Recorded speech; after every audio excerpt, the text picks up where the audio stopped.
And joining us now is one of the Democrats challenging Hillary Clinton for the nomination, former Maryland Governor Martin O'Malley. Governor, I want to pick up where Senator Graham left off on this question of Hillary Clinton's emails. Of course you do. Let's play something she said this week. I want to get your reaction. By the way, you may have seen that I recently launched a Snapchat account. I love it. I love it. Those messages disappear all by themselves. So is this funny now, this issue of the emails? I think the most important issue is whether or not we still have the ability as a people to make the choices that make wages go up for Americans and make our economy work for all of us.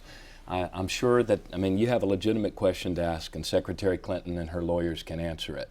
For my part as a candidate, I intend to put out the ideas and the policies that make college more affordable for more people, that expand Social Security, that get wages to go up again for a majority of us who are all working harder instead of down. So that's what I'm going to talk about, John, and I'll leave you to ask Secretary Clinton those other questions. Well, it's great because you're doing exactly what her campaign says, which is the emails are not about trust. People don't care about that. What they care about is whether they trust you to take care of those issues. So do you agree with that splitting of the way the electorate looks at the email question? I think the electorate actually looks at candidates in a very holistic way. They ask which of these candidates has the independence, the proven ability and experience, and the ideas that will actually serve our nation and move us forward. I've done that. I'm the only candidate in our party with 15 years of executive experience, not just talking about progressive goals, but actually achieving things like the best schools in America, more affordable college, the highest median income of any state in America. These are the things that people care about, and these are the things I'm going to talk about. And within that, voters will draw their own conclusions about ability, about integrity, about trust, and who should lead us forward as a nation. When you talk about that executive experience, how does it work when you talk to voters who don't trust that whatever experience you have, the government can actually work? Yeah, cynicism runs very, very deep now, and for good reason. This is the first decade, this side of World War II, where we're all working harder, but a majority of us are earning the same or less than we were 12 years ago. So people intuitively understand that unless we can get things done again as a nation, unless we can actually make the investments and put back in place things like an increased minimum wage, then we're going to continue to kind of stumble backwards into the future, and our kids will have less opportunities than we've had.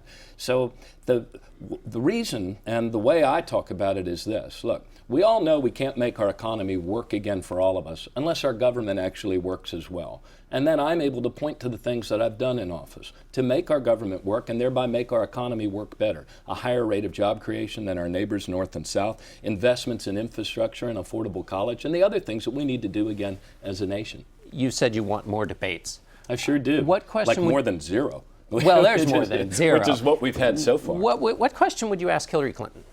What question would I ask Hillary Clinton? I would ask Hillary Clinton what sort of ideas she has to make our economy work again for all of us, and whether or not she has the independence to rein in the sort of recklessness on Wall Street that tanked our economy once and threatens to do it again.